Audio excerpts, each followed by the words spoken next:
ప్రకాష్ రాజ్ దోల తీర్చిన బండ్ల గణేష్ ఇంతకీ ఏం జరిగింది ఏంటి, ఈ ట్వీట్ల వారేంటి అనేది ముందు తెలియజేస్తాను మీకు. ఈ వీడియో ఎక్కడ స్కిప్ చేయకుండా చూడండి.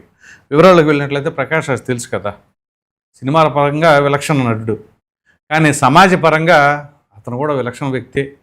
సరే, సంబంధం ఉన్నా లేకపోయినా ప్రతిదానికి మాట్లాడతాడు, అది కూడా అన్ని విషయాల్లో మాట్లాడండోయ్. పవన్ కళ్యాణ్ ఇష్యూ ఏదైనా ఉంది అంటే అప్పుడు ముందుకు వచ్చేస్తాడు. సరే, ఇంతకీ ప్రకాష్ రాజ్ ఏం ట్వీట్ చేశాడని ముందు చూసి ఆ తర్వాత బండ్ల గణేష్ రిప్లై ఎట్లా ఉంది అనేది కూడా చెప్తా. సో ముందుగా ప్రకాష్ రాజ్ అనమాట, మీరు వస్తానంటే మేము వద్దంటామా, రండి దొర, కానీ వచ్చే ముందు ఉత్తినే వస్తున్నారా, పొత్తులో వస్తున్నారా, లేదా సింగిల్గా వస్తున్నారా? ఇది ప్రకాష్ రాజ్ ట్వీట్ చేశాడు. ఎవరి గురించి ట్వీట్ చేశాడు? పవన్ కళ్యాణ్ గురించి. ఎందుకు? ఆయన ఇప్పుడు తెలంగాణకు సంబంధించిన అంశం మొన్న వచ్చింది కదా, దాని విషయంలో ఇప్పుడు ప్రకాష్ రాజ్ మాట్లాడాడు. ప్రకాష్ రాజ్ ఎందుకంటే తెలంగాణ కోసం మామూలు పోరాటం కాదు, వేరే పోరాటం చేశాడు ప్రకాష్ రాజు. అసలు పోలీసులతో లాఠీలు దెబ్బలు తిన్నాడు, నిరాహార దీక్షలు చేశాడు, హాస్పిటల్ పాలయ్యాడు. ఎంతోమంది పాపం నిమ్మరసం ఇచ్చేసి ఆయన చేత తాగిచ్చి ఆ నిరాహార దీక్షను విరమింపజేశాడు. అందు గురించి నేను అడుగుతున్నాడు అన్నమాట ఇప్పుడు తెలంగాణ కోసం. సరే, దీనికి బండ్ల గణేష్ ఏ విధంగా రియాక్షన్ ఇచ్చాడనేది చూద్దాం. నీకెందుకురా ప్రతి దాంట్లో వేలు పెట్టడం? అసలు నువ్వెవడవే? తమిళోడివా, తెలుగోడివా, కన్నడోడివా? నీ ఊరేది? నీ కథ ఏది? ప్రతి ఊరిలో ప్రతి ఇష్యూలో దూరి జడ్జిమెంట్లు ఇవ్వడానికి నువ్వేమైనా కలెక్టర్వా, లేక దేశ ప్రధానివా? ఎక్కడ చూసినా నువ్వే, ఏ విషయం వచ్చినా నువ్వే.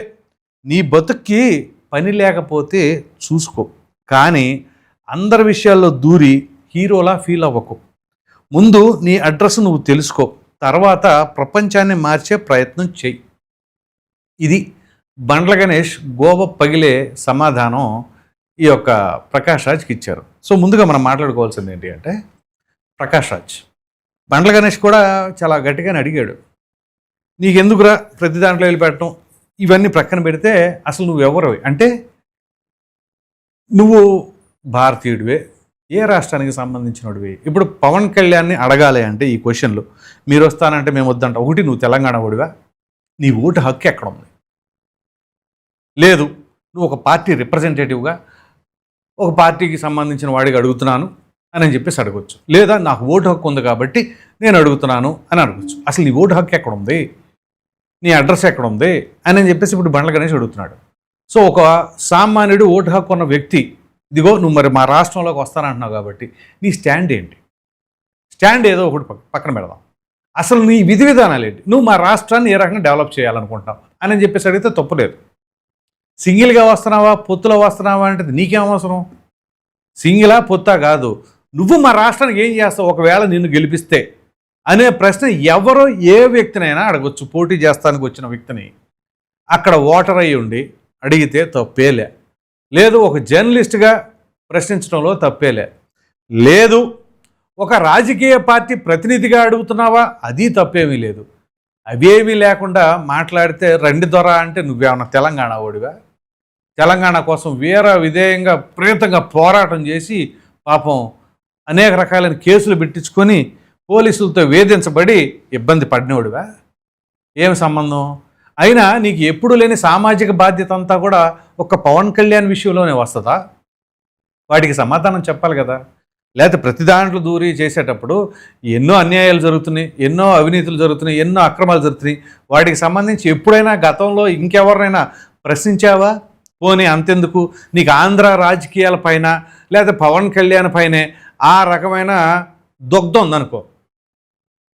మరి 2019 నుంచి 24 మధ్యలో జగన్మోహన్ రెడ్డి అధికారంలో ఉన్న ఏ రోజైనా సరే ఒక ట్వీట్ చేయటం కానీ, ఒక ప్రశ్నించడం కానీ ఎప్పుడైనా చేసావా? చేసుంటే చెప్పేవాడు జగన్మోహన్ రెడ్డి కానీ వైసీపీ వాళ్ళు కానీ. మామూలుగా కాదు, ఎలా చేసేవాళ్ళో తెలుసు కదా.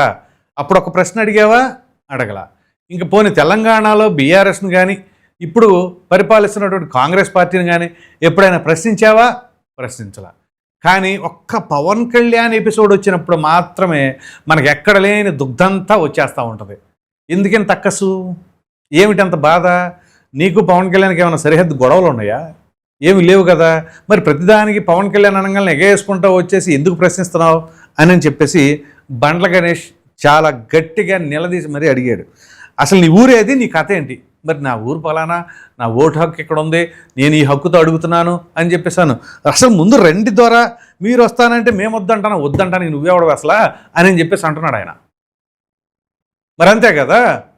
ఇప్పుడు తెలంగాణ వాళ్ళు అడిగారు అనుకోండి, ఇప్పుడు జనసేనకి సంబంధించి పవన్ కళ్యాణ్ చాలా గట్టిగానే చెప్పాడు, నేను వస్తా, పోటీ చేసుకో, తప్పులేదు. పైగా ఇక్కడ పోటీ చేసేవాళ్ళు ఎవరు? తెలంగాణ పౌరులే, తెలంగాణ సంబంధించిన వారే, తెలంగాణ మట్టిలో పుట్టిన వారే. ఇంకా దానికి బాధ ఏంటి? ఇవాళ కూడా ఇదే తెలంగాణకు సంబంధించిన వాళ్ళు జనసేన పార్టీలో చేరారు. మరి వాళ్ళు ఎందుకు జాయిన్ అవుతున్నారు? సో అక్కడ కావాల్సింది ఏంటి? మంచి చెడు. నువ్వు సమాజానికి ఏం చేస్తావు, మా రాష్ట్రానికి ఏం చేస్తావు, మా ఊరికి ఏం చేస్తావు, ఇదిగో ఇన్ని సమస్యలు ఉండే, ఆ సమస్యను నువ్వు ఎలా పరిష్కరిస్తావు, నీ వ్యూహం ఏంటి, నిధులు ఎక్కడి నుంచి తెస్తావు అని చెప్పేసి ప్రశ్నిస్తే తప్పులేదు. అసలు ప్రకాష్ రాజ్కి సంబంధం, ప్రతి దాంట్లో దూరిపోతూ ఉంటాడు అని చెప్పేసి ఆయన గట్టిగానే నిలదీశాడు. దానికి సమాధానం చెప్పు ముందు. ఇప్పుడు ప్రకాష్ రాజ్ చెప్పాల్సింది ఏంటంటే బండ్ల గణేష్ సమాధానం చెప్పు. మళ్ళీ బండ్ల గణేష్ నువ్వెవడవే అని అడిగి చెప్పేసి అంటారు. మరి నువ్వెవడం అన్నప్పుడు నిన్ను అట్టగడుగుతారుగా, నువ్వెవడవని, నీకేం సంబంధం అని చెప్పేసి అని. ఇప్పుడు బండ్ల గణేష్ని కొంతమంది అడుగుతున్నారు, నీకేం సంబంధం, ప్రకాష్ రాజ్ని అడుగుతావా అని. మరి అదే ప్రకాష్ రాజ్ని కూడా అడుగుతారుగా, నీకేం సంబంధం, నువ్వు పవన్ కళ్యాణ్ క్వశ్చన్ చేస్తావా అని చెప్పేసి అని. దానికేం సమాధానం చెప్తారు? ఎక్కడ లేని సామాజిక బాధ్యత అంతా కూడా ఇప్పుడే గుర్తొస్తూ ఉంటుంది. ఎన్నో అన్యాయాలు జరిగినప్పుడు అప్పుడు మాత్రం నోరు పెగలదు, మాట్లాడటం కుదరదు, మాట్లాడటం రాదు. అదేమిటి అంటే ఎదుటివారిని రెచ్చగొట్టేలాగానో ఇంకొకటో మాట్లాడుతూ ఉంటే ఇంకా ఏం సమాధానం చెప్తారు? ప్రజలు చెప్తారు గట్టిగా, నువ్వు ఎక్కడన్నా పోటీ చేయి, నేను ఇండిపెండెంట్గా పోటీ చేస్తున్నా, అందు గురించి నేను అడుగుతున్నా, ఓ ప్రజాప్రతినిధిగా నేను పోటీ చేయాలనుకుంటున్నా, కాబట్టి మీ పార్టీకి సంబంధించిన విధానం ఏంటి అని చెప్పేసి. కానీ నువ్వు పొత్తుతో వస్తావా, సింగిల్గా వస్తావా అన్నావంటే నీ ఎజెండా ఏంటో అర్థమవుతుంది అక్కడ. ఈ క్వశ్చన్ అడిగేది ఎవరు ఎక్కువగా? పవన్ కళ్యాణ్ని వైసీపీ వాళ్ళే. మేము సింహం, సింగిలు, మీరు ఎలా వస్తారు, అది ఇది అని చెప్పేసి. ఎలా వస్తే ఏమైంది? ప్రజలకు మంచి చేయటం కావాలా? పొత్తులో వస్తే చేయలేరా మంచి? ఇదే బీఆర్ఎస్ ఒకప్పుడు పొత్తులో వచ్చింది, అలాగే కాంగ్రెస్ పార్టీ రాజశేఖర రెడ్డి హయాంలో పొత్తులో వచ్చింది.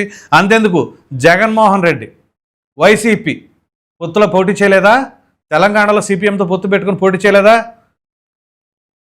మరి అప్పుడు పొత్తులు లేని, అప్పుడు సింగిల్ అయ్యేం గుర్తురాలా, ఇప్పుడు గుర్తొచ్చినాయి. అదే ఎజెండా ఇక్కడ ప్రకాష్ రాజ్ అడుగుతున్నాడు, సింగిల్గా వస్తావా అంటారు. ఈయన సింగిల్గా వస్తారు, ఇదేనా సినిమానా, సింగిల్గా ఫైటింగ్ చేసుకుందాం అనుకోవటానికి? ఇలా ఉంటుంది అనమాట. సో అనవసరంగా ప్రకాష్ రాజ్ ఫిలిం ఇండస్ట్రీలో నీకున్న విలువని చేతులారా నాశనం చేసుకుంటున్నావు, నీ పరువు నువ్వు పోగొట్టుకుంటున్నావు అని చెప్పేసి అని కూడా చాలామంది అభిప్రాయపడుతూ ఉన్నారు. కాబట్టి లిమిట్స్, ప్రతి ఒక్కదానికి కొన్ని లిమిట్స్ ఉంటాయి. నీకు వ్యక్తిగతంగా నచ్చకపోతే అది నీ ప్రాబ్లం, అంతేగాని దాన్ని సమాజంలోకి వచ్చేసి పబ్లిక్ ప్లాట్ఫామ్లో ఇష్టానురీతిగా మాట్లాడారు అనుకోండి, అదిగో ఇలాగే ఉంటాయి కౌంటర్లు అనమాట. ఇప్పుడు అనవసరంగా బండ్లగానే ఇస్తే అంత కౌంటర్ వేయించుకోవడం అవసరమా? నీకే పరువు తక్కువ కదా. సరే, రెండు ప్రక్కల అటు సపోర్ట్ చేసేవాళ్ళు ఉంటారు, ఇటు సపోర్ట్ చేసేవాళ్ళు ఉంటారు, అటు విభేదించే వాళ్ళు ఉంటారు, ఇటు విభేదించే వాళ్ళు ఉంటారు. కానీ ఎప్పుడు నువ్వు రాజకీయాల్లో యాక్టివ్గా ఉండు, లేదు కనీసం నాకు సామాజిక బాధ్యత ఉంది, ఇదిగో నా బాధ్యత పరంగా నేను సమాజానికి ఇంత చేశాను అని చెప్పేసి ఏదైనా చూపించు. అదేం ఉండదు. మెలకు వచ్చినప్పుడల్లా ఒక ట్వీట్ చేయటం, లేదా ఒక కామెంట్ చేయటం, ఇదే పరిస్థితి అనమాట.